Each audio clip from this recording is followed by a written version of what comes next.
obrigada pela oportunidade de debater um tema tão vertiginoso como usou o termo que a Miriam usou para o que a gente está vivendo hoje na política brasileira. Acho que é um termo apropriadíssimo.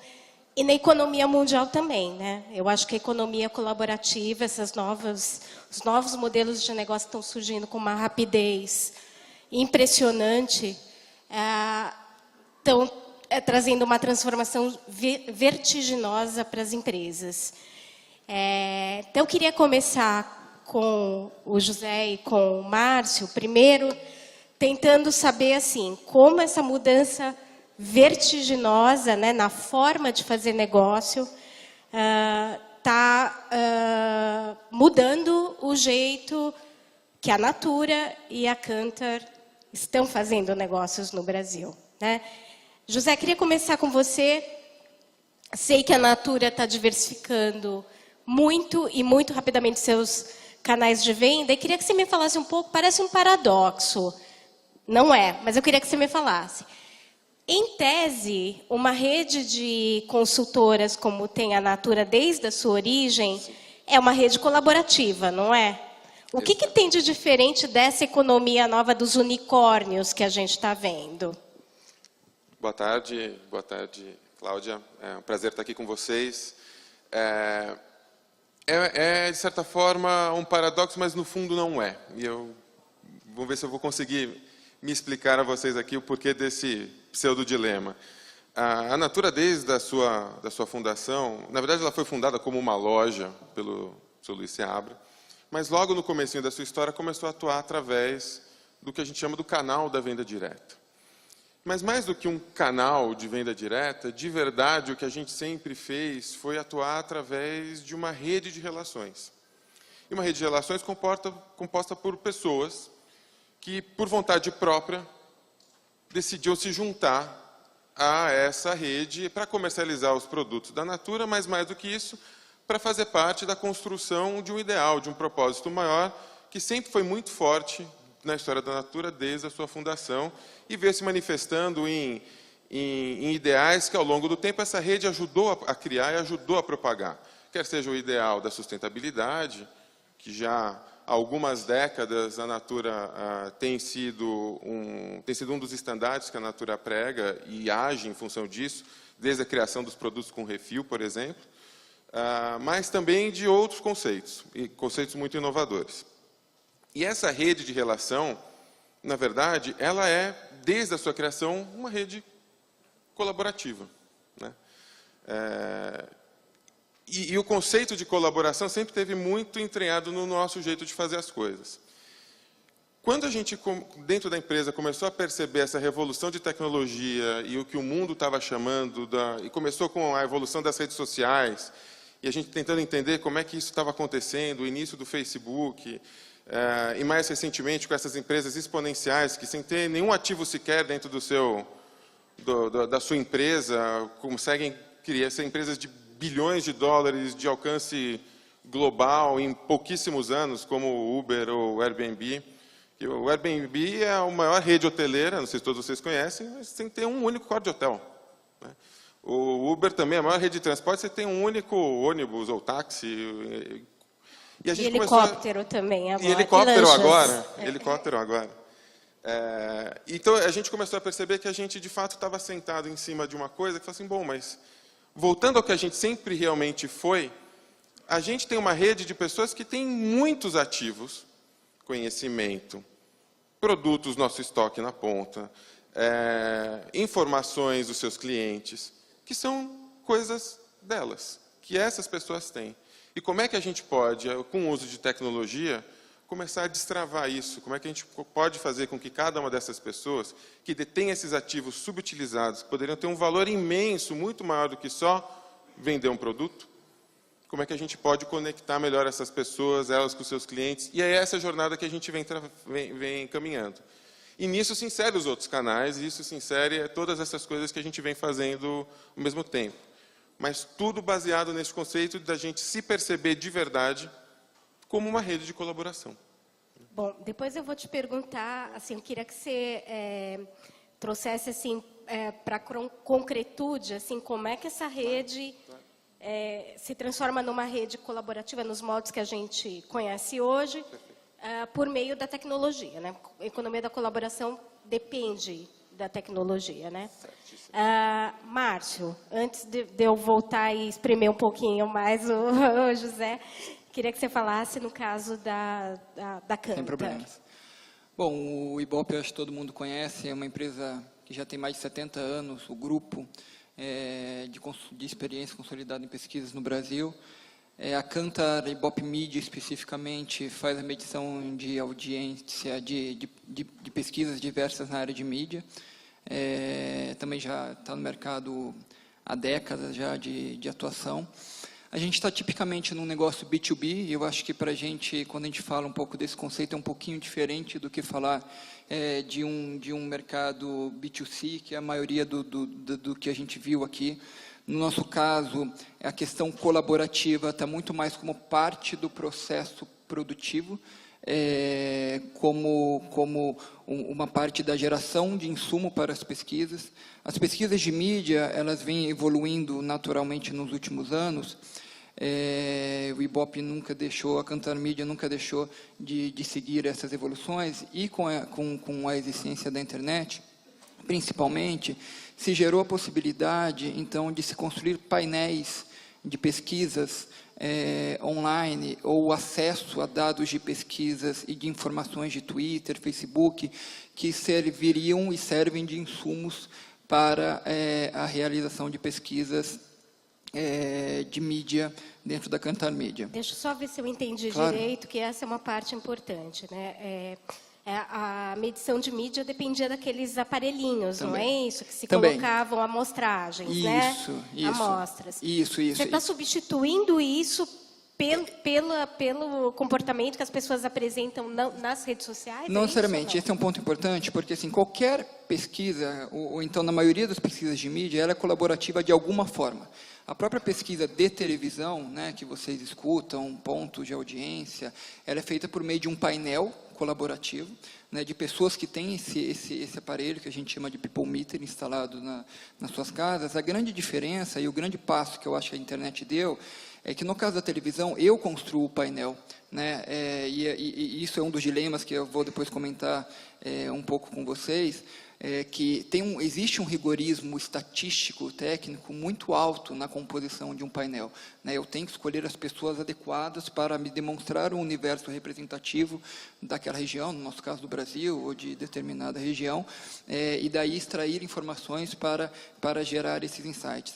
Na hora que eu abro uma potencial participação online para qualquer pessoa, e hoje a gente tem muitos sites para isso, que você troca a participação por pontos de milhas e coisas assim, múltiplos, etc., você precisa tratar esse dado, né, de uma forma posterior muito rigorosa, se você quiser manter a mesma qualidade do dado que você entrega para o seu cliente final.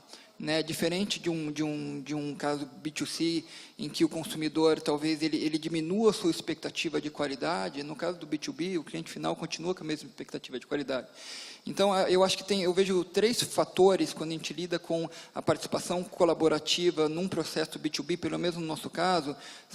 O primeiro é exatamente essa questão de qualidade, né? Como você pega um dado gerado dentro de uma rede colaborativa e consegue trabalhar para apresentar ao cliente final um resultado confiável, que ainda é a expectativa dele, diferente talvez de um B2C, em que a expectativa dele diminuiu de alguma forma em função de um acesso a um serviço de custo menor. No nosso caso, o cliente quer um resultado com o mesmo rigor técnico e estatístico, né? Isso demanda da gente um tratamento muito alto desses dados coletados.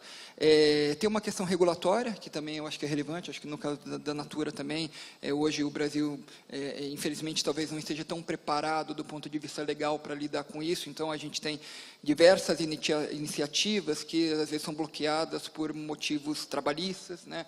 A gente, só para citar um caso rápido, no passado a gente teve um projeto, um dos serviços da Cantar Ibope Media é monitoramento de publicidade, né? Então, a gente fica vendo qual publicidade passou na televisão ou em alguma outra mídia, e em qual horário, e reporta isso para a agência de publicidade, para anunciantes, etc. Um dos projetos era ter pessoas com tempo ocioso, né, que a gente viu que é um dos principais ativos aqui quando a gente está falando desse assunto, que pudesse, então, fazer esse tipo de monitoramento na sua localidade. Então, eu quero saber o que lá em São José do Rio Preto está passando na televisão do ponto de vista de publicidade. Teria uma pessoa, então, com o televisor ligado, monitorando isso e reportando. Qual que foi o problema? O problema é que existia um risco trabalhista enorme, né? Então, foi uma ação que acabou não caminhando. E o terceiro fator, esse eu acho que é um ponto um pouco mais estrutural mesmo, é o quanto que organizações já extremamente consolidadas e com uma hierarquia já consolidada, e pegando um gancho, acho que, do que os meninos, né, falaram aqui naquele primeiro painel, de uma estrutura mais horizontal, o quanto que você trazer para esse pedaço do processo produtivo todos os seus controles, né, e custos diretos e indiretos, o quanto isso acaba prejudicando também isso. Então, vamos voltar um pouquinho na Natura. A gente está falando na economia colaborativa, no fundo, você está pegando um ativo que está subutilizado, né? Ativo é uma palavra feia, mas, enfim. Mas é um ativo subutilizado que você aumenta, dá produtividade para aquele ativo através da tecnologia, certo? Então, você estava me falando, obviamente, um dos grandes ativos da Natura é a sua rede de consultoras. Como é que você aumenta a produtividade deste ativo? Quer dizer, antes elas vendiam, né? Elas entregavam, vendiam, faziam a conexão entre a empresa e o cliente. E agora, o que dá para fazer? O que é possível fazer? Dá para fazer um monte de coisa. Eu vou citar algumas que a gente já está fazendo e para onde a gente está imaginando ir, né? A própria natureza dessa relação delas com a gente é uma natureza colaborativa, aquilo que eu estava mencionando antes, né? Não é uma cooperação, não é forçado isso. Eu não preciso fazer com que elas se forcem a se ligar com a Natura.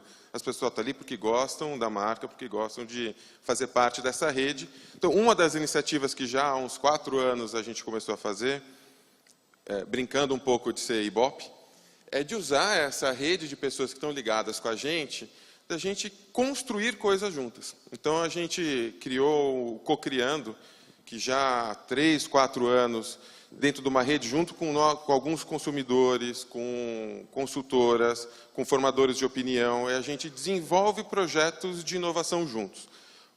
Projetos de inovação que vão desde, como aconteceu agora no último Dia das Mães, tinha alguns kits de presentes que foram desenvolvidos com essas pessoas. Então, eles nos ajudaram a desenhar o que deveria vir, que tipo de necessaire, com que tipo de produto, que tipo de apelo, e a gente desenvolveu esses produtos. Toda a cadeia de desenvolvimento foi feita usando esta rede colaborativa, até desenvolvimento do nosso novo posicionamento de marca, que recém relançamos esse ano com o Viva Sua Beleza Viva, que foi co-construído com um grupo de mulheres, para a gente poder entender junto com elas qual era a melhor maneira de se falar de beleza para a mulher atual, e o que significava a beleza para a mulher brasileira nos dias de hoje. Então, esse é um exemplo de fazer uso dessa rede de pessoas que voluntariamente querem fazer parte. Não é por incentivos, não é por remuneração, é porque as pessoas querem contribuir com o conhecimento delas para algo que elas acreditam. Um outro exemplo disso foi quando a gente começou o desenvolvimento queremos ter um canal digital. A gente acredita que a força da marca permite com que a gente possa vender através de um e-commerce. E logo no começo, quando essa ideia nasceu na Natura, a gente percebeu que muito mais do que isso a gente podia, ao invés de ter um único e-commerce, por que não ter... A gente hoje tem 1,5 milhão de consultoras no Brasil. Por que não ter 1,5 milhão de e-commerces? Por que não? Por que fazer só o da Natura? Por que não propiciar com que cada pessoa que já é uma consultora da Natura possa ter um e-commerce da Natura? Tem um ativo disponível ali que é gente querendo vender, que sabe vender, que conhece do produto, que tem a sua rede de relações, que sabe fazer divulgação. Algumas sabem fazer uma divulgação melhor digital, outras fazem melhor presencial, mas por que ficar preso nesse conceito de ficar com um único e-commerce? E aí a gente criou a Rede Natura, que desde 2012 ela vem se expandindo pelo Brasil, já estamos operando aí desde 2013 no território nacional todo, aonde a gente convida pessoas que queiram ter seu espaço digital para poder falar de Natura, para poder vender produtos da Natura. Então, a gente, de novo, fazendo uso dessa rede, desse ativo disponível que está ali, em favor em criar mais valor para o todo. Sempre, sempre, através de conexões voluntárias, das pessoas querendo fazer parte dessa rede. E isso é voluntário mesmo. As pessoas elas agregam, vamos dizer assim, essas ações, né, ao ato de vender que elas já faziam voluntariamente. Elas não ganham mais para isso. Elas enxergam que aquilo é uma oportunidade para elas também. Sim, no momento que ela vende algum produto, ela é remunerada por aquela venda. Sim, pela venda. Mas okay. A vontade dela ter o seu espaço ou não, e aí acho que tem uma vantagem da venda direta de uma forma geral, dentro do ambiente regulatório brasileiro, porque a gente já está acostumado, há muitos e muitas décadas, a ter uma relação de trabalho que não necessariamente é uma relação de trabalho direto CLT. E essa jurisprudência está bastante consolidada no Brasil. Então, facilitou para a gente conseguir começar a criar modelos de negócio dentro deste modelo de indivíduos autônomos que se conectam com uma empresa, que é o modelo da venda direta, para que a gente pudesse oferecer mais oportunidades de geração de valor das coisas que essas pessoas da rede têm disponível. Um exemplo que a gente está trabalhando agora. Então, a gente está estudando outro item disponível que as pessoas têm na nossa rede, é conhecimento. Então, em 1,5 milhão de consultoras, eu não tenho esse número exato, podemos até conversar depois para poder chegar nesse número exato, mas eu garanto que eu tenho mais de 100 mil consultoras que são excelentes maquiadoras. E, eu digo de experiência própria, lá em casa, a minha mulher vira e mexe precisa de uma maquiadora de confiança. Então, como é que eu posso ligar este potencial de gente que sabe fazer maquiagem e que pode, inclusive, vender produtos da Natura, por que não?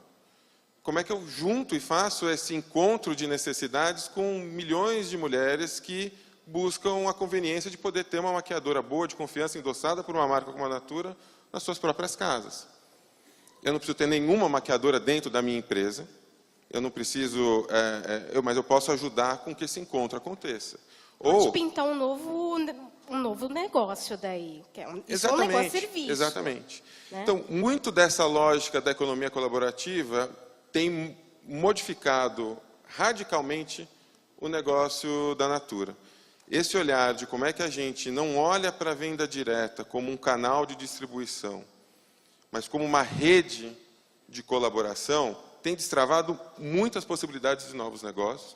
Negócios esses que, claro, ajudam a gente a vender mais produtos, ajudam a gente a atingir os nossos objetivos socioambientais também, mas que criam novas possibilidades de se relacionar com essa rede e destravar novas possibilidades de desenvolvimento para essas pessoas da rede.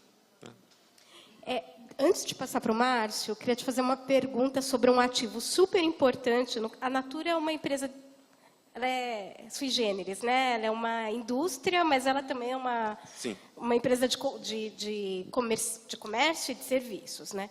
Mas tem um ativo muito importante na Natura, que compara um pouco a Natura, por exemplo, a uma montadora de carros, que é a fábrica. Eu não sei exatamente a que capacidade trabalha a fábrica da Natura hoje. Qual é... Provavelmente não seja 100%, porque não faria muito sentido, certo? Dentro dessa lógica da economia colaborativa, você acha que vai chegar o dia em que você vai compartilhar a sua fábrica ou que você não vai mais precisar da sua fábrica? A gente tem inúmeros projetos de inovação internos e territórios de pesquisa. Um deles é a evolução, não vou usar vertiginosa de novo, mas talvez exponencial, né, das impressoras 3D. Né? Assim, a gente já tem protótipos internos de como é que a gente pode criar, com a evolução e a disseminação e democratização de impressoras 3D, de você imprimir o seu sabonete em casa. Exatamente com o percentual exato para ser mais adequado possível à sua pele de determinadas substâncias. Ou, eu acabei de voltar de um congresso de venda direta dos Estados Unidos, tem empresas lá fora já desenvolvendo equipamentos, onde não é que a fábrica desaparece por completo, mas eles passam a vender subcomponentes de cremes de tratamento facial, que o dispositivo na mão do consumidor faz a mistura correta e te dá a dose exata para a pele, para a exposição solar do lugar onde você está hoje, né? Então, essa desvirtualização do produto é uma linha de pesquisa que a gente tem acompanhado e tem prototipado. E essa lógica dessas empresas, da mesma forma que foi dito aqui anteriormente, a gente internamente tem tentado replicar isso na nossa forma de fazer, na nossa forma de inovar, né? A gente tem tido experiências muito bacanas de simplesmente deixando as pessoas e os colaboradores da Natura fazerem. Se a gente não atrapalhar, muitas vezes a gente já está ajudando um monte. De pegar as pessoas que querem não só dar ideias, mas que querem fazer as coisas, e falar assim, então faz. Mas faz pequeno, faz barato, faz testando, vai aprendendo, mas faz. Ah, mas não está no meu job description. Não interessa, quer fazer? Vamos fazer. E a gente tem tido resultados muito, muito impressionantes de coisas saindo muito mais barato, muito mais rápido, com uma qualidade muito melhor, porque você vai aprendendo no processo. E o envolvimento dos colaboradores assim, tem sido muito energizante para a empresa. Agora, tudo isso depende de uma mudança brutal de mindset, né? Quer dizer, no caso da Natura, eu imagino como deve ser difícil você pensar que talvez um dia você não precise daquela fábrica maravilhosa e cheirosa que vocês têm lá em... Sim. Enfim, aqui Cajamar. perto, Cajamar. Cajamar. Em Cajamar. No caso de vocês, Márcio, como é que essas mudanças que estão ocorrendo e essas iniciativas que vocês estão tendo, e depois eu vou chegar nos obstáculos regulatórios, que na verdade são obstáculos globais e não só do Brasil, né? Como é que vocês lidam assim com um mindset que já está estabelecido, afinal de contas, são décadas fazendo as pesquisas de uma determinada forma e sempre deu certo, a gente sempre fez assim, sempre foi bacana e é assim que a gente sabe fazer, com esse desafio de ter de mudar, quer dizer, não tem muita escapatória, né? É exatamente isso. Eu acho que está muito claro para a gente qual é o caminho, né? Como você mesmo mencionou, não tem volta.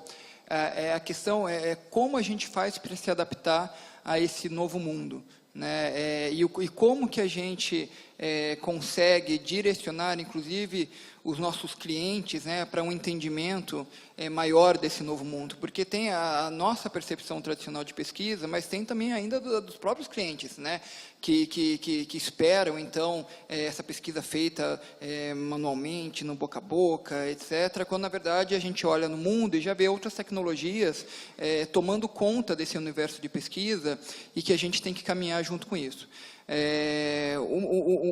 A gente tem tanto uma questão de desenvolvimento interno, né, das pessoas que lidam com isso no dia a dia da empresa, para que a gente possa também um pouco isolar algumas pessoas para que consigam construir uma visão de futuro e um desenvolvimento desse tipo de serviço de produto.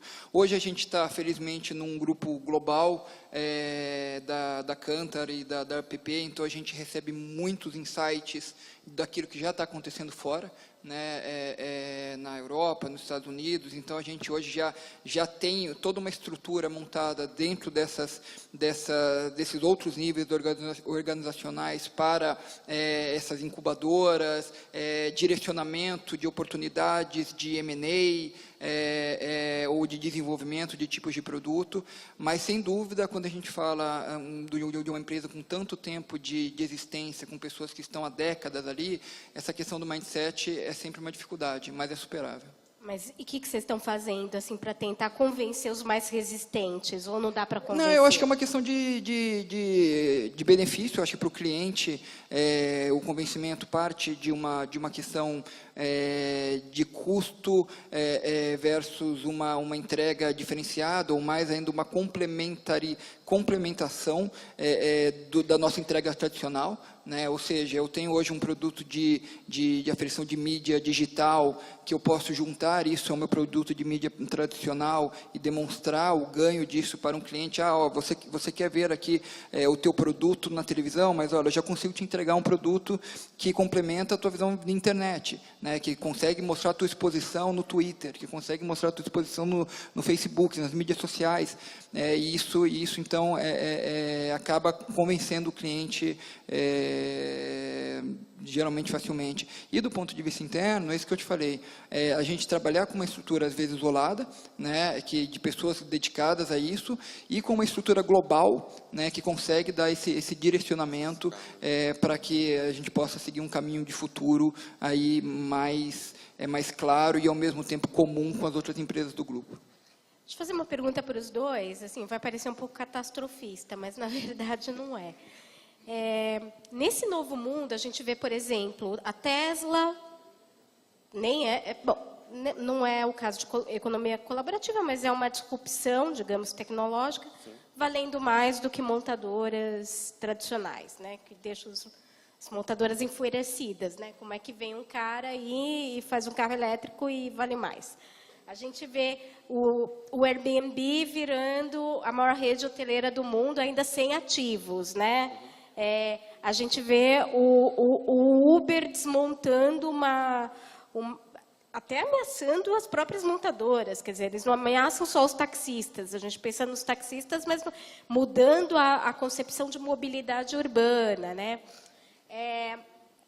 Tanto o Uber quanto o Airbnb são chamados de unicórnios no Vale do Silício. São aquelas iniciativas que deram muito certo e que realmente são absolutamente disruptivas e transformadoras e destruidoras também, né? No negócio de vocês, no Brasil, né? Vocês veem a possibilidade de aparecer um unicórnio desses? Quer dizer, algo novo que surja e que seja absolutamente transformador do modelo de negócio e que signifique uma ameaça. Como é que vocês veem isso? É ameaça? Eu acho que é uma ameaça, mas se a gente for competente, pode virar uma oportunidade. E eu acho que esse é o mindset que a gente tenta buscar. Assim, é difícil imaginar no futuro próximo que exista qualquer tipo de negócio que não seja um negócio digital no mundo. Não existe mais essa divisão. Essas empresas que nasceram puramente digitais transformaram de tal maneira a dinâmica de interação entre as pessoas que mesmo as empresas tradicionais, físicas, precisarão se tornar digitais ou elas deixarão de existir. Tão simples quanto isso, né? E isso, no caso da Natura, a gente enxerga uma série de ameaças. Fala assim, bom, mas para que mesmo que precisa existir uma consultora para te levar o produto em casa, se hoje já tem uma infraestrutura de tecnologia que cada um pode fazer o pedido a hora que quer, do jeito que quiser, pagar como quiser, receber em casa cada vez com mais velocidade um produto com uma recomendação de uma tecnologia de CRM que sabe o que você já comprou na sua vida inteira e pode te recomendar um produto ainda melhor. Mas, por outro lado, eu tenho 2 filhas pequenas e a Amazon tem certeza que eu gosto de comprar chupeta e sapato de criança. Que toda vez que eu entro lá tem chupeta e sapato de criança. Até compro bastante, mas eu não gosto de comprar chupeta e sapato de criança. Se a Amazon tivesse uma consultora que me conhecesse, eu falar, além da chupeta e sapato de criança, volta a oferecer aqueles livros que faz 4 anos que ele não compra, porque não tem tempo mais de ler à noite, mas que ele continua gostando daquilo, né? Então, como é que a gente, por exemplo, como oportunidade, junto o high-tech com o high-touch, que a gente pode oferecer? Como que a gente começa a mapear essas oportunidades ou ameaças de disrupção em cada um dos nossos setores e tenta transformar isso como uma oportunidade de você mesmo ser o gerador daquela disrupção, usando aquilo que só você pode contribuir. Se as grandes empresas, as empresas tradicionais, as grandes corporações do século passado não começarem a fazer isso, aí é um destino praticamente certo de que mais cedo ou mais tarde isso vai acontecer.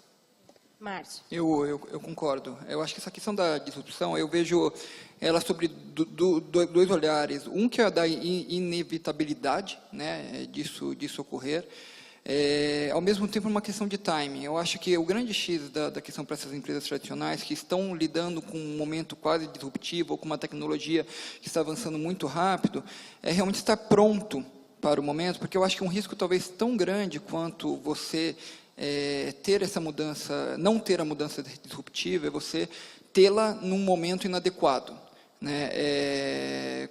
Por isso, a questão de você saber exatamente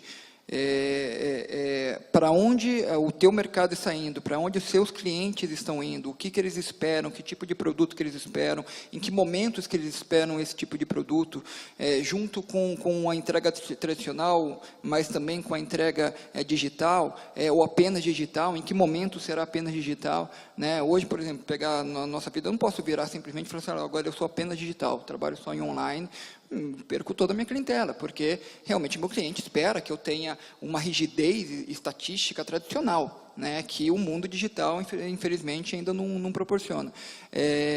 Então, eu vejo como uma oportunidade, se você estiver bem encaminhado na questão de conhecimento do que está acontecendo no mundo, da sua preparação interna para quando esse momento chegar, da sua prospecção de parceiros e empresas, né, que ele falou assim, se é para alguém fazer a disrupção, talvez seja você, né, e talvez se você não consegue fazer isso sozinho, dentro da tua casa, você vai comprar a empresa que está pensando em fazer isso, né, vai trazer ela para dentro de você, como você traz sem, ao mesmo tempo, perder essa característica disruptiva. Então, eu vejo com bons olhos isso. Marcas, vocês têm, as duas empresas aqui têm marcas fortíssimas, né, que estabeleceram vínculos, né, com seus respectivos mercados, com os clientes e com os consumidores. Perfeito. Vocês acham que nessa nova fase de economia colaborativa, enfim, que as pessoas, a recomendação, né, passa a ser muito importante, o que o seu amigo comprou, o que uma pessoa que você admira falou, né, a respeito, isso vai ser um diferencial para as empresas ditas tradicionais? Acho que, sem dúvida, e a gente, no caso da Natura, pode falar de carteirinha, o quanto isso tem valor. O nosso modelo de negócio, historicamente, em 45 anos, foi construído em cima do poder da recomendação de pessoas, indicando e recomendando, endossando coisas para pessoas. Mas eu acho que isso não necessariamente substitui o valor da marca. Eu acho que a marca continua tendo um papel importante de criação de uma relação da empresa, dos valores daquela empresa, o que ela representa e do que ela significa para um universo maior de pessoas. E acho que isso agrega e complementa ao que as outras pessoas acreditam sobre aquela marca, né? Qualquer posicionamento frágil ou construído sem essa crença de pessoas falando e repetindo aquilo que a marca representa, o que você, como empresa, gostaria que a sua marca representasse, isso rapidamente deixa de existir hoje em dia. Isso não dura. Essas coisas têm que funcionar juntas, mas eu acho que a marca continuará tendo um papel importante. Bom, no nosso caso, a questão de credibilidade, ela é pilar. Na verdade, não só nossa, qualquer empresa de pesquisa no mundo não sobrevive com ausência de credibilidade, né? Então, o fator, de novo, a questão da qualidade, e não é à toa que a Kantar Media está aqui na FNQ há mais de uma década, ela é essencial para a percepção do cliente final. O que eu acho que talvez mude um pouquinho no B2B é que você não tem esse review, né? Essa coisa que você tem, às vezes, no B2C, tão imediata e tão fácil. Obviamente, você tem um boca a boca entre clientes especializados da qualidade do serviço que está sendo entregue, etc. Mas você agrega também, além disso, questões importantes, como prêmios da FNQ, auditorias externas da Ernst Young, acreditações diversas. Então, tudo isso se soma, mas, sem dúvida, a questão reputacional do boca a boca de cliente especializado para cliente especializado também agrega. Bom, eu queria lembrar que vocês podem fazer perguntas, encaminhar para a mesa. Eu queria falar um pouquinho da questão financeira, da economia colaborativa, né, e de concorrência, e também de regulação. Vou tentar colocar tudo na mesma pergunta. Bom, se a gente comparar uma rede hoteleira tradicional com Airbnb, a rede hoteleira tradicional tem, primeiro, do ponto de vista sempre financeiro, vários ativos, um mundo de funcionários, impostos que têm que ser pagos de acordo com a legislação de cada local onde ela está instalada. Enfim, ela tem um legado, vamos dizer assim, que ela carrega com ela. Quando vem um Airbnb, ele vem sem este legado, certo? Do ponto de vista financeiro, eu estou falando. Sim. Né? Dá para concorrer? Do ponto de vista financeiro, nem estou falando agora tanto do legado de marca e de reputação que vocês construíram, mas do ponto de vista financeiro, dá para concorrer? Segundo, qual é o papel da regulação nisso? Quer dizer, aonde que a gente tem uma falta de regulação global em relação à economia colaborativa, não é só no Brasil. Onde que a regulação pode ajudar as empresas tradicionais e onde ela pode atrapalhar? Ou a falta de regulação? Eu acho que assim, a regulação, por mais ela de fato falta, não é só aqui no Brasil, mas eu tenho uma crença muito forte na geração de valor. Se para o consumidor final, no final das contas, tiver mais valor ir de um lugar para o outro usando um serviço tipo Uber do que um serviço tipo táxi, o que quer que isso signifique? Não adianta. Uma hora, isso vira. Quer a regulação queira ou não. Vai ser mais clandestino, menos clandestino, mais informal, menos informal, mas uma hora isso vence. Então, quando a gente fala desses modelos, usando esse modelo colaborativo, ele tem uma vantagem competitiva muito relevante versus modelos tradicionais, financeira, no sentido de que ele consegue gerar o mesmo valor, às vezes mais, às vezes menos, e aí eu acho que está um pouco da resposta de como competir, achando um pouco o seu espaço, mas ele parte de uma vantagem competitiva de que ele faz uso de bens que já estão disponíveis na sociedade, para fazer com que o negócio aconteça. Então, essa vantagem competitiva, ela existe. Ou as empresas tradicionais começam a descobrir como fazer isso também, ou vão estar sempre correndo atrás, ou achando um nicho específico de aonde ter o controle total sobre aquele ativo pode gerar um valor maior para determinado grupo de consumidores. Porque essa é a grande diferença. Existem algumas desvantagens nesse modelo mais colaborativo. Uma delas é que a empresa não tem o controle total da experiência. Então, por mais que o Airbnb ajude quem está oferecendo um quarto da sua casa, como oferecer, de que jeito tratar quem recebe, etc., ele não tem um controle formal sobre como exatamente isso vai acontecer. Uma rede hoteleira 5 estrelas pode ter mais controle sobre exatamente como essa experiência se dará dentro dos seus hotéis. Então, existe, eu acho, que como se posicionar, mas tem uma desvantagem competitiva inerente, e aí não há condição regulatória que dê jeito.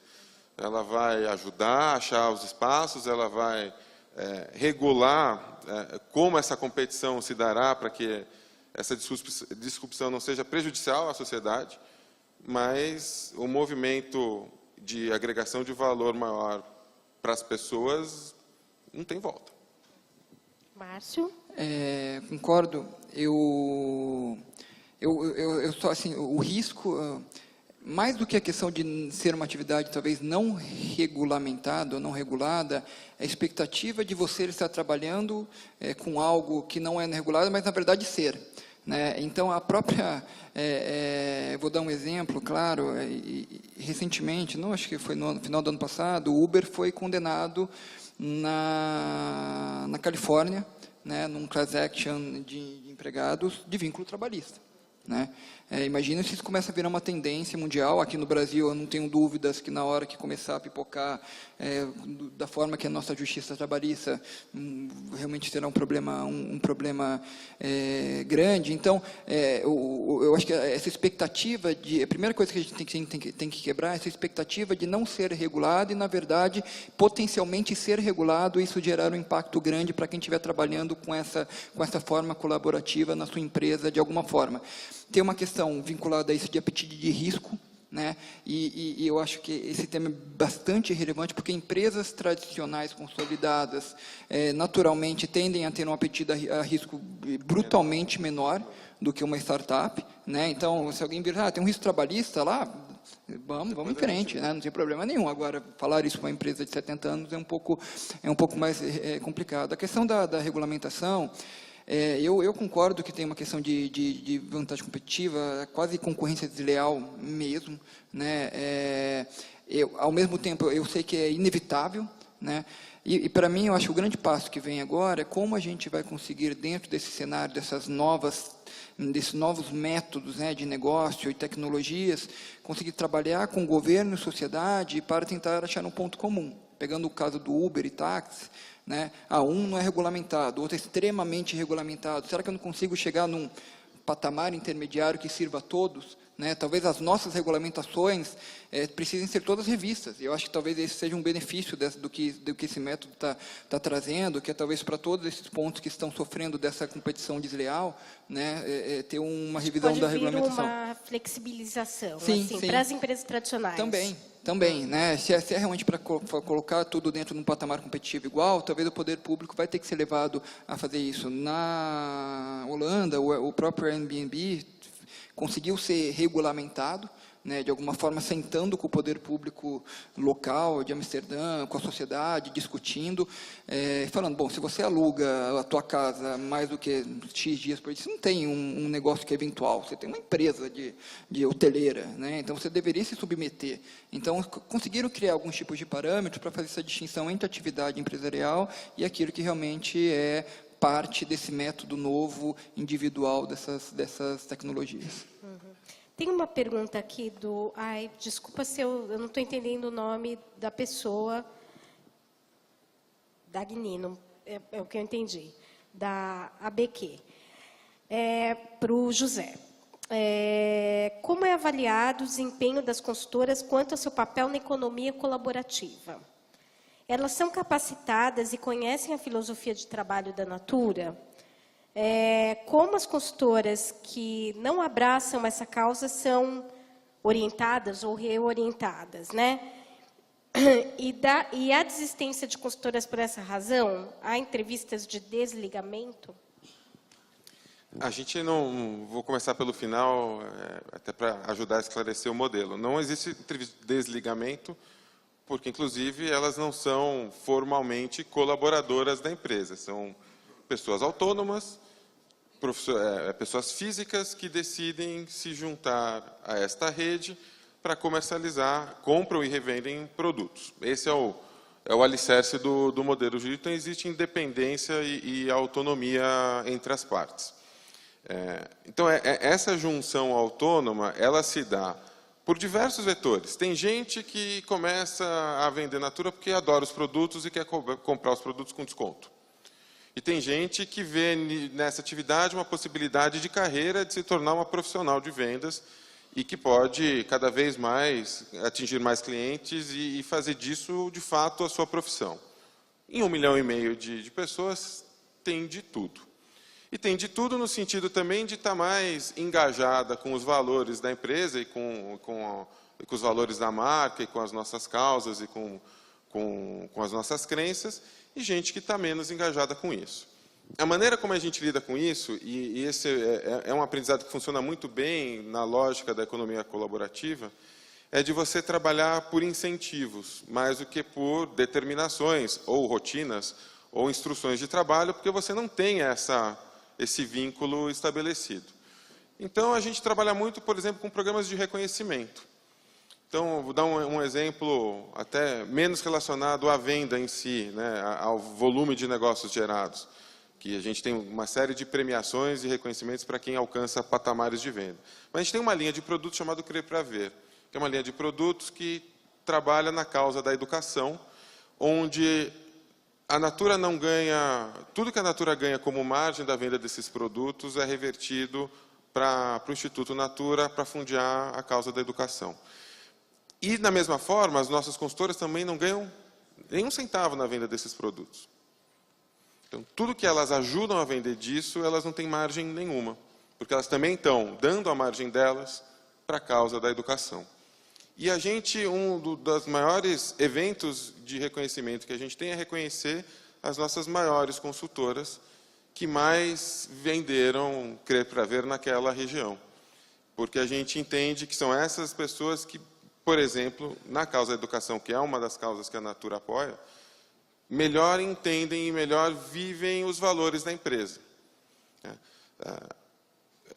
Da mesma maneira, em outras vertentes de como a gente entende o desempenho dessa consultora, tanto por exemplo, temos um programa, que são tantos exemplos, tem um programa, por exemplo, que chama Programa Acolher, que a gente dá voz e ajuda a patrocinar e ajuda a conectar outras pessoas da rede em causas, em movimentos sociais conduzidos e liderados pelas consultoras.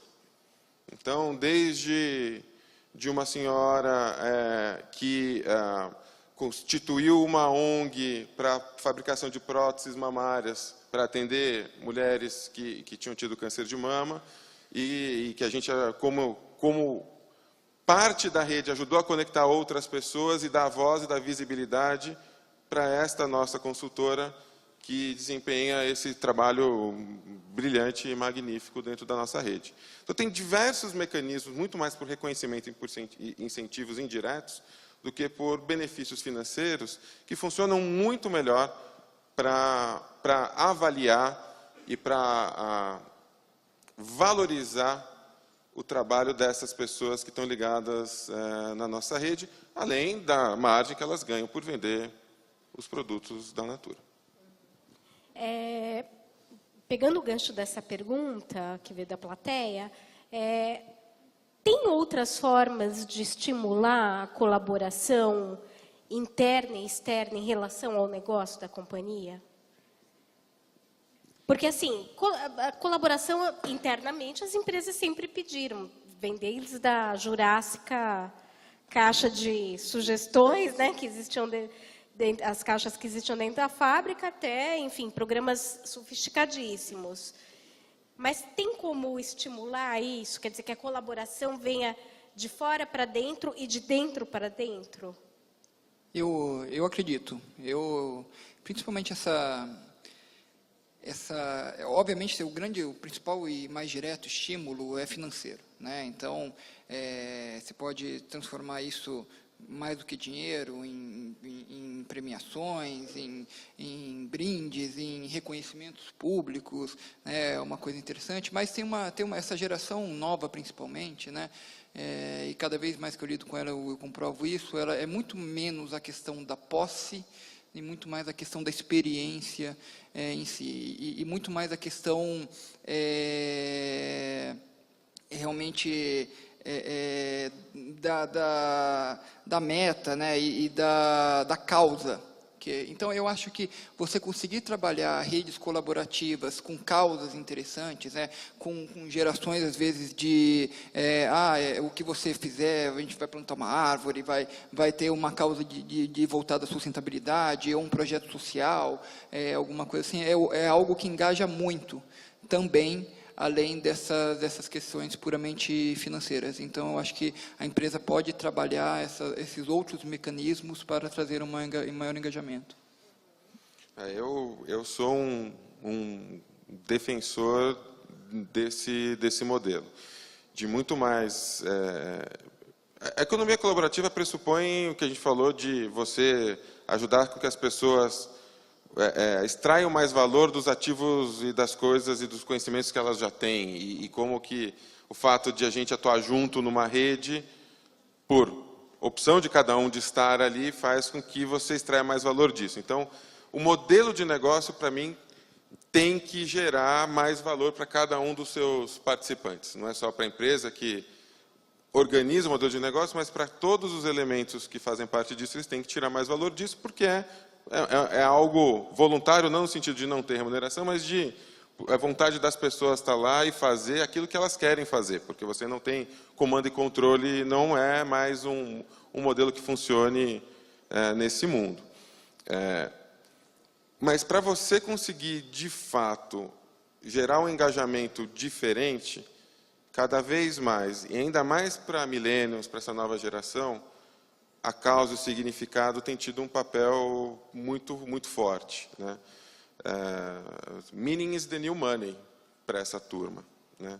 Assim, o fato dessas pessoas poderem estar fazendo algo que elas acreditam, que elas podem construir coisas, que podem se apoderar no sentido de serem donas de algumas coisas, não donas financeiramente, mas de se sentirem construindo coisas que deixam algum legado, criam um senso de engajamento muito diferente, né?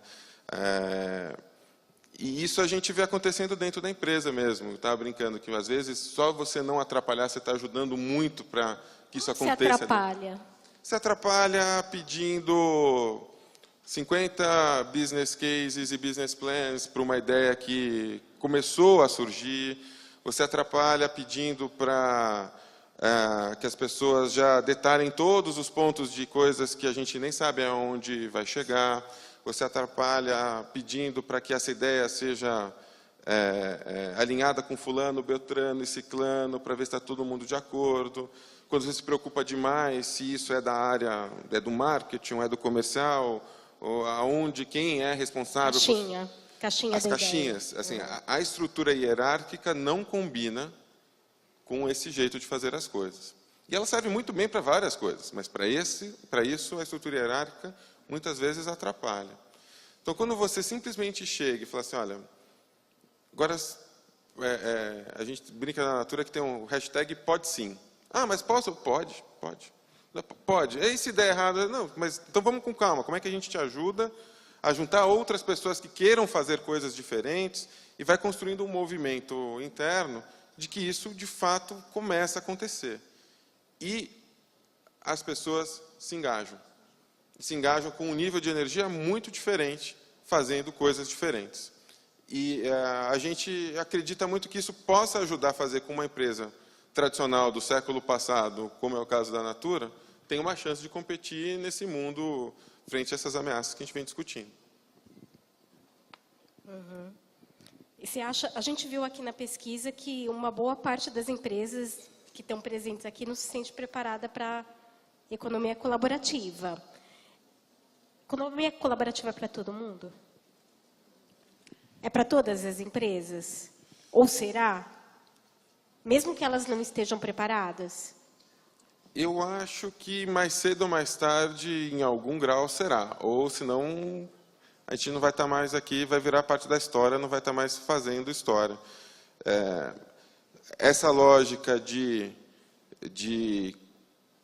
que, naturalmente, faz mais sentido a gente extrair mais valor das coisas que já existem, ao invés de continuamente criar coisas novas, é um modelo dominante. Assim, isso vai dar mais certo do que continuamente ficar criando coisas novas sem aproveitar os ativos que já existem.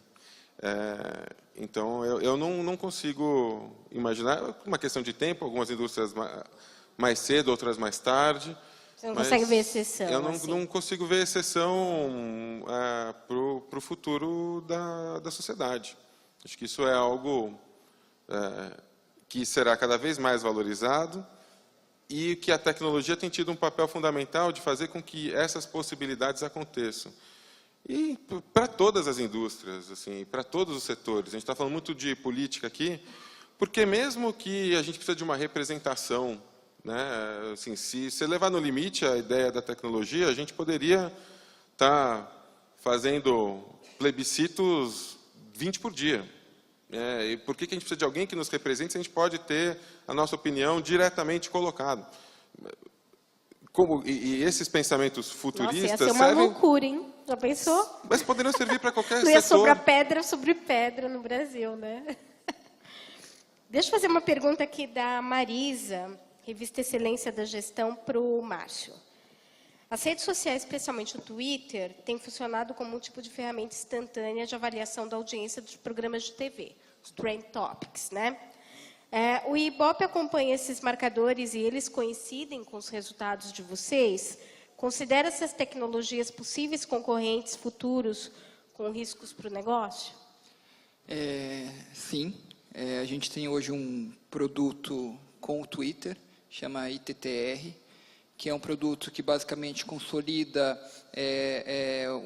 a audiência da televisão no meio tradicional, né, com a repercussão da mesma mídia no Twitter, né? E você então traz para aquilo que eu estava falando de complementariedade, né, desse tipo de colaboração, para agregar isso para o meu cliente, para falar, olha, eu consigo te mostrar, além da mídia tradicional, a repercussão do teu programa, né, nas mídias sociais, inclusive no Twitter, dessa forma. Quer dizer, é um aliado de vocês hoje. Exatamente. Né? Não é um concorrente, é um aliado. Não. Até porque essas... E aí o que eu acho é o grande X, né, da questão, que assim... Novamente, você só ter a informação disponibilizada em um e-mail não é uma informação relevante se você não consegue dar um significado para ela. O que uma empresa de estatística faz é pegar todos aqueles comentários que tem no Twitter, conseguir colocar isso dentro de um universo representável e dentro de uma amostra que realmente faz sentido e gerar insights que sejam relevantes para o cliente final. Né? Porque simplesmente você virar e falar, porque o meu programa teve 10 críticas, 20...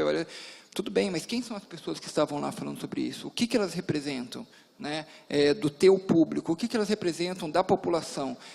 Então, hoje a gente vê essa relação com as mídias sociais de uma forma saudável, complementar, e num médio prazo eu não vejo isso substituindo, né, a parte tradicional, porque, como disse, ainda o cliente não consegue se viver sem isso. E, novamente, voltando àquele ponto, pode ser que daqui 10, 15, 20 anos seja só digital, a televisão esteja no digital, não se tenha mais meio físico, talvez, provavelmente, né? E estaremos prontos para quando isso acontecer. Né?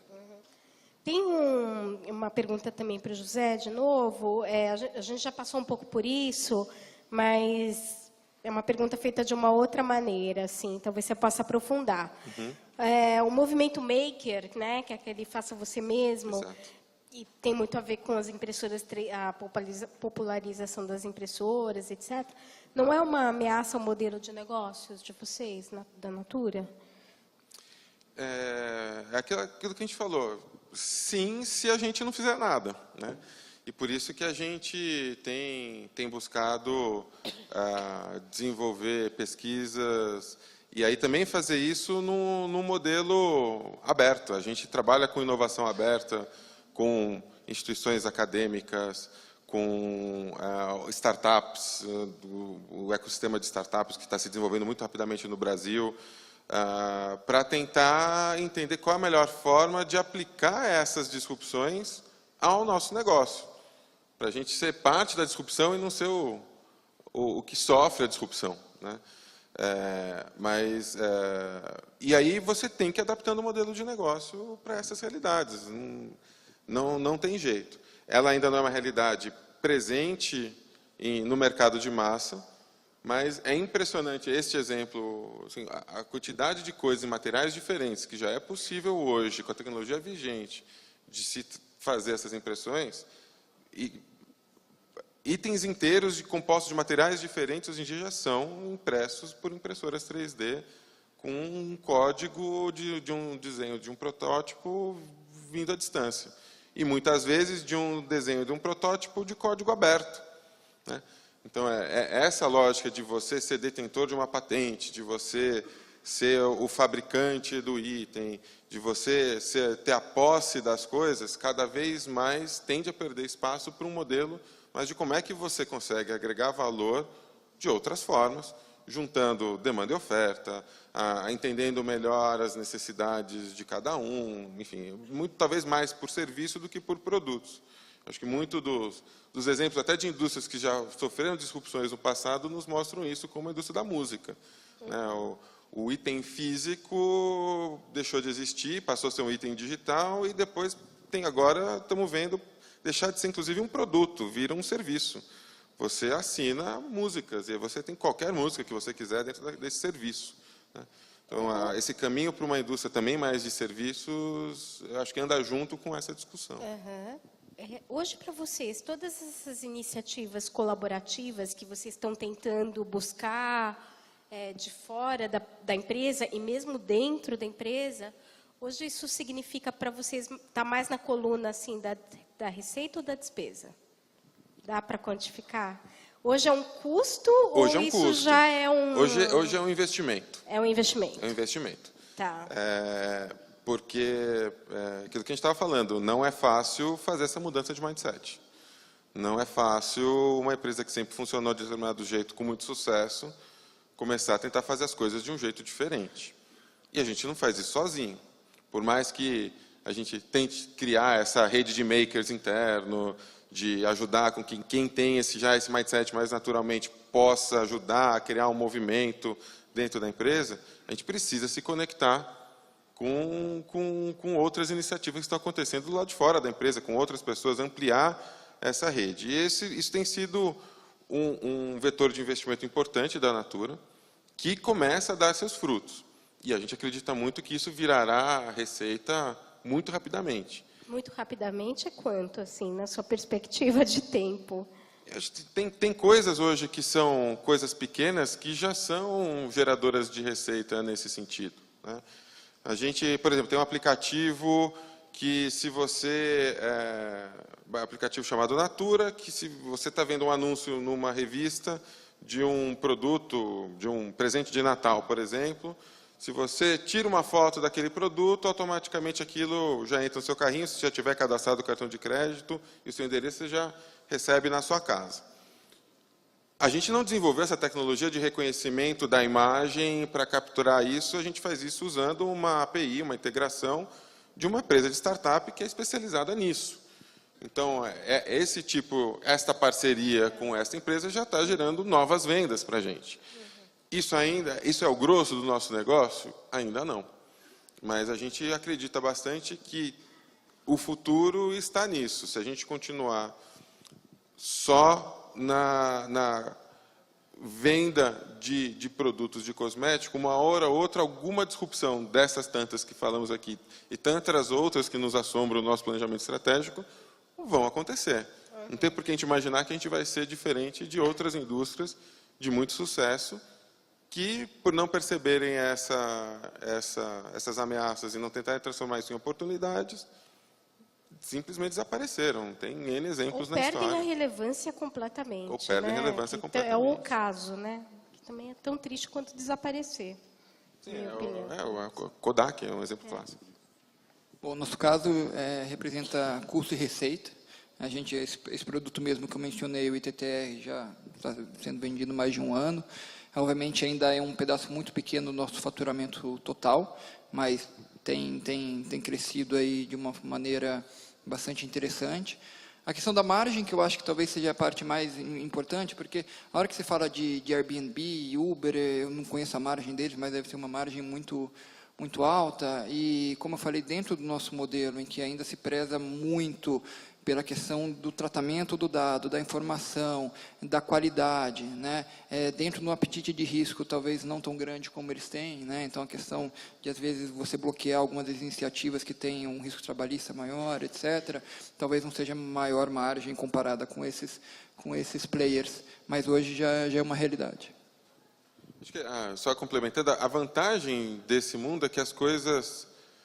Inovações começam pequenas, elas não começam grandes, mas elas aqui se tornam grandes muito rápido. Quando você acerta a proposta de valor, pelo fato de você atuar em rede, pelo fato de você fazer uso de ativos que já estão disponíveis, que não precisam ser produzidos ou criados do zero, você pode ter um efeito muito rápido de geração de valor.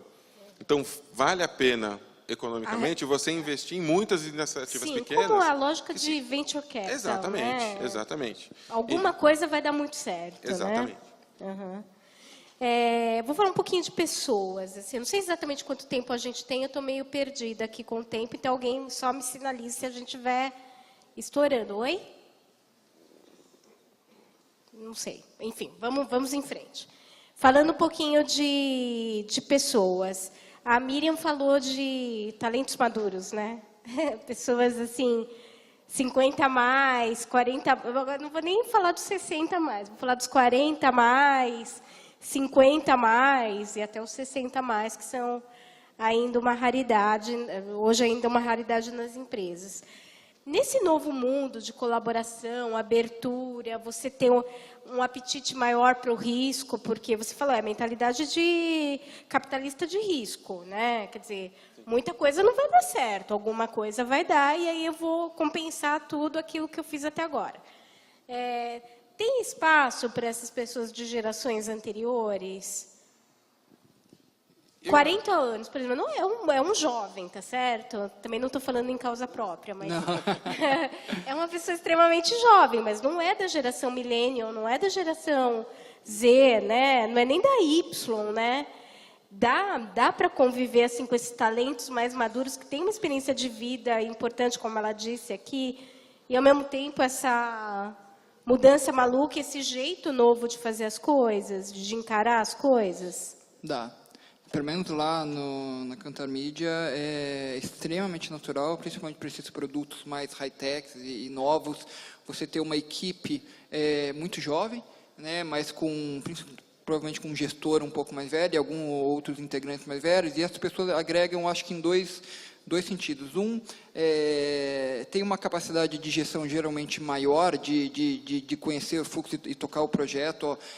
Obviamente, depende muito do perfil, porque ninguém quer cair naquela lentidão que geralmente você tem numa empresa já consolidada, mas você encontra pessoas mais velhas com uma coisa muito mais rápida e, principalmente, no conhecimento do mercado e do produto.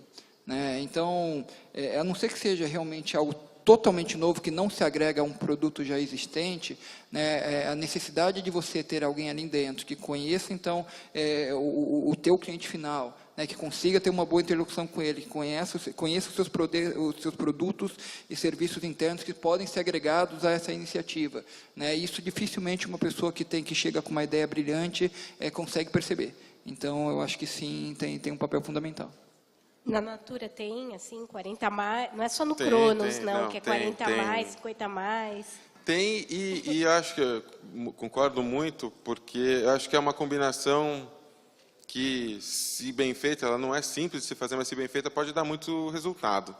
De como é que você combina uma maturidade de como tomar decisões sem todas as informações, de como entender melhor que caminho seguir, do que fazer, aportando esse conhecimento e essa bagagem, misturado com um como fazer muito diferente que normalmente essa nova geração traz, e esse jeito de fazer muito diferente combinado com o que fazer com a experiência dos mais maduros.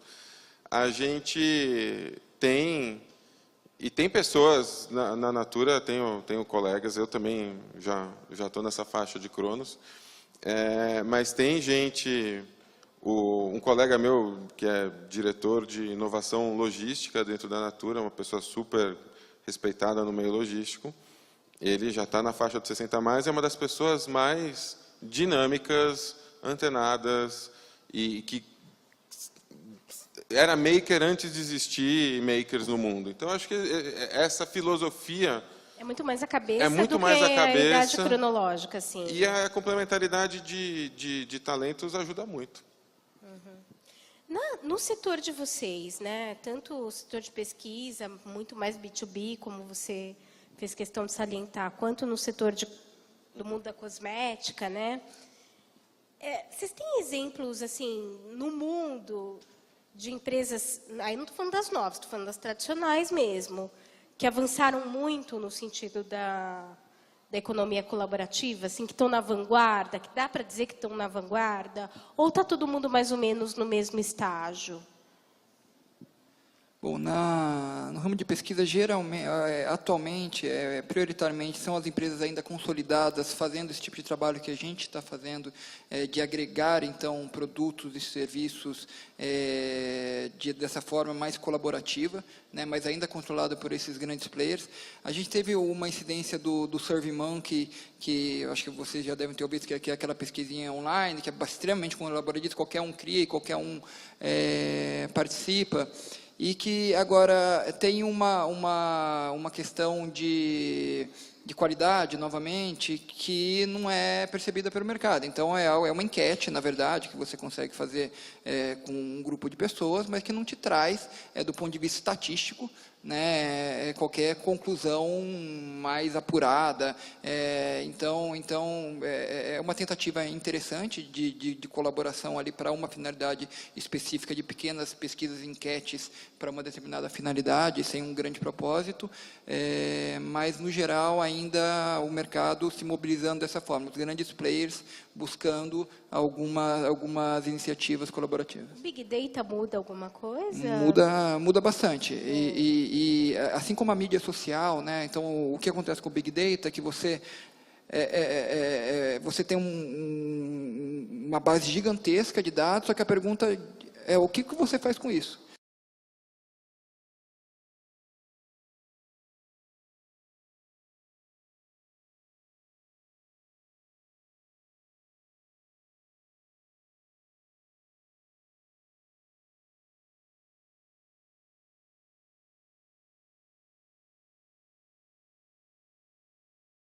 Etc. É um insumo, né, que a gente utiliza para as pesquisas. Eu acho que a gente está na emergência dessa mudança, Cláudia, porque se a gente parar para refletir, esse foi um movimento que vem sendo encabeçado por startups, né? Justamente porque as grandes empresas não tinham a mudança desse jeito de fazer e se desapegar dos ativos que elas já tinham constituído para caminhar nessa direção, se não for uma mudança forçada, dificilmente elas fariam por conta própria. E as startups que ocuparam esse papel. O que a gente vê acontecendo agora é que as empresas tipicamente de serviços, as grandes empresas de serviços, começaram a se mexer. Quer seja criando suas incubadoras, quer seja aumentando a quantidade de parcerias com outras startups, criando movimentos internos, mas mais em serviços, bancos, seguradoras, é tipicamente onde você vê esse movimento mais forte. Empresas... Até as operadoras de telefonia também estão incubando muito, né? Muitos serviços. Lá fora, mais até do que aqui, acho que aqui no Brasil a gente está recuperando rápido agora, mas por conta de outros elementos do ecossistema, por exemplo, o ecossistema de venture capital, que é muito incipiente ainda aqui no Brasil, comparado com outros lugares. E acho que na sequência virão as indústrias, o setor industrial mesmo, não só de serviço.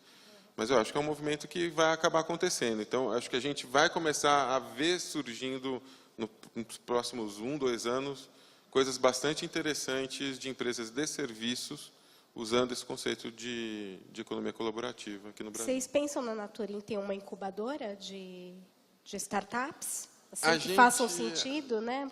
A gente hoje tem uma iniciativa de relacionamento com startups. Então, a gente não faz aportes financeiros, mas a gente faz chamadas para nos conectar. Então, temos alguns desafios e a gente aí divulga isso no ecossistema, em aceleradoras, enfim, dentro do ecossistema, para ver se tem empresas nesse estágio que podem trazer soluções novas para os desafios que a gente tem. E temos, como exemplo do leitor de imagens que já carrega o pedido, tem vários outros. A gente tem, hoje em dia, acho que estamos com mais de 10 já startups trabalhando com a gente em alguma coisa dentro de casa. Mas a gente não fez ainda essa decisão de fazer isso como uma aceleradora, ou fazendo parte de uma aceleradora, fazendo um aporte financeiro de investimento, como algumas outras empresas no Brasil têm feito aí nos últimos 2 anos. A gente só tem mais 5 minutinhos, então, última chance para quem quiser fazer perguntas. Eu estou com uma aqui da Alessandra Faria, do Sebrae. para o José de Luca. A geração... É Zeca que te chama? É, porque eu vi Zeca. um monte de Zeca aqui. Zeca, Tá, então Zeca. A geração de valor que você mencionou, né, lá atrás, numa das primeiras perguntas, tem significado... o significado que tem para a Natura é um significado financeiro ou tem a ver com diferencial e princípios? A Natura ela trabalha com o conceito de triple bottom line, né? Então, a gente, como uma empresa de capital aberto, a gente se preocupa com a geração de valor financeiro. Não somos uma ONG, mas a gente também acompanha, mede, inclusive paga PLR dos colaboradores baseado também na nossa performance socioambiental. Então, a gente olha o financeiro, o social e o ambiental, com métricas, indicadores e acompanhamento no sistema de gestão interno quanto a isso. Então, porque isso faz parte das nossas crenças e dos nossos valores, e que a gente leva isso também para a nossa rede de colaboradores, nossa rede de stakeholders de uma forma geral, tanto para nossos fornecedores, então a gente também os avalia em função de critérios desse tipo, como também a gente premia e reconhece as nossas consultoras, que também têm uma atuação diferenciada nesse conceito de triple bottom line. Exemplo que eu mencionei aqui do Querer para Ver, exemplo de quem vende mais refil e, portanto, contribui para ter uma pegada de carbono e sustentabilidade melhor para o planeta, e exemplo de quem vende mais e tem a melhor performance de vendas e gera mais resultados financeiros também. Bom, a gente chegou ao final do debate. Infelizmente, o nosso tempo acabou. Acho que é um tema que daria para a gente ficar muito mais tempo, teria muito mais perguntas e muito mais discussão, porque é extremamente desafiante, né? E acho que, não sei, dá um pouco de medo até, né? Tudo que está acontecendo muda tão rápido e é tão intenso que é uma angústia boa, mas é uma angústia, né? Sim. Então, eu queria agradecer aqui o Zeca, da Natura, Obrigado. e o Márcio, do Ibope, e agradecer também a FNQ pela oportunidade da conversa. Obrigada. Obrigado.